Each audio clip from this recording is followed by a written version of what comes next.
প্রিয় দর্শক, আসসালামু আলাইকুম। কেমন আছেন সবাই? আশা করি আপনারা সবাই ভালো আছেন।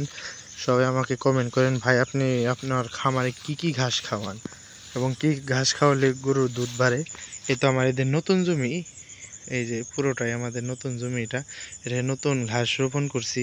দেখুন আগাছা অনেক হয়েছে। আমরা ঘাস রোপণ করছি এই নেপিয়ার ঘাস। এই তো সিরিয়াল ধরা নেপিয়ার ঘাস রোপণ করছি, কারণ নেপিয়ার ঘাসের দুধ আছে।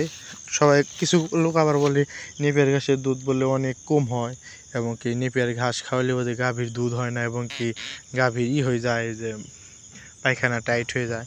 কিন্তু আমি বিশ্বাস যাই না, কারণ আমার খামারের মাশাআল্লাহ অনেক দুধ হয়।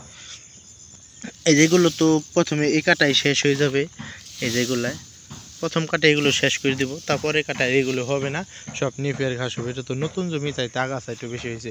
ওইদিকে ওই আমাদের নেপিয়ার ঘাস, সব আমরা নেপিয়ার ঘাসই বেশি খাওয়াই, কারণ নেপিয়ার ঘাসে দুধও আছে এবং কি ঘাস দ্রুত বেড়ে যায়। সেই কারণে এগুলো পুরোটাই আমাদের জমি, অনেক জায়গা এখানে। এটা আবার নতুন করে বোনা হয়েছে। এটাকে প্রায় 23 ডিসিমের মতো, 23% মতো আছে, জায়গা আছে, পুরোটাই বুনে দিছি। দেখুন অনেক ঘাস, কিছুদিন পর থেকে এই ক্ষেতে ঘাস কাটা শুরু করে দেব।